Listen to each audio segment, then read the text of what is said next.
গাজীপুরের শ্রীপুরে মহুয়া কমিউটার ট্রেনের পাওয়ার কার বগিতে অগ্নিকাণ্ডের ঘটনা ঘটেছে। ফলে ঢাকা ময়মনসিংহ রোডে প্রায় 2 ঘন্টা ট্রেন চলাচল বন্ধ ছিল। বৃহস্পতিবার 3 এপ্রিল বেলা 11:15টার দিকে সাতখামার রেল স্টেশন এলাকায় ঢাকা থেকে মোহনগঞ্জগামী ট্রেনটিতে আগুন লাগে। খবর পেয়ে শ্রীপুর ফায়ার সার্ভিসের 2টি ইউনিট দ্রুত আগুন নিয়ন্ত্রণে আনে। গাজীপুর ফায়ার সার্ভিসের উপসহকারী পরিচালক মোহাম্মদ মামুন বিষয়টি নিশ্চিত করেছেন। যাত্রী ও প্রত্যক্ষদর্শীরা জানান, শ্রীপুর ছাড়ার পর সাতখামারের কাছে ট্রেনের শেষ বগিতে আগুন দেখা যায় এবং দ্রুত ছড়িয়ে পড়ে। পরে দুপুর 1টার দিকে পরিস্থিতি স্বাভাবিক হলে ট্রেনটি মোহনগঞ্জের উদ্দেশ্যে রওনা দেয়। তবে এই ঘটনায় কোনো হতাহতের খবর পাওয়া যায়নি।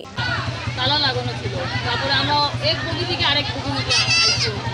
ওখানে আবার সাতখামার স্টেশনে ঢোকার আগ মুহূর্তে লোকজনের চিৎকার, ইঞ্জিনের আগুনের ধোঁয়া দেখতে পাই। পরবর্তীতে আমি আমার গার্ড ব্রেক থেকে ব্রেকের মাধ্যমে গাড়ি সাতখামার স্টেশনে দাঁড়া করাই, যেখানে টোটালি স্টপেজ নাই, কিন্তু এখানে আমি দাঁড়া করানোর পরিপ্রেক্ষিতে ট্রেনের সকল লোকজন তারা নামতে সক্ষম।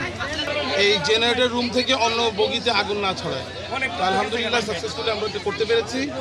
আমরা মাত্র 23 মিনিটে আগুনটাকে নিয়ন্ত্রণ করেছি 11:50-এ, এবং সর্বশেষ মেরে আমরা 12:30-এ আগুনটাকে সম্পূর্ণরূপে নির্বাপন করেছি। এখন এখানে সেফ, কোনো সমস্যা নেই। কোনো হতাহতের খবর পেয়েছেন কিনা? আমরা সার্চ করেছি, আমাদের জানা মতে কোনো তথ্য আমরা পাই নাই।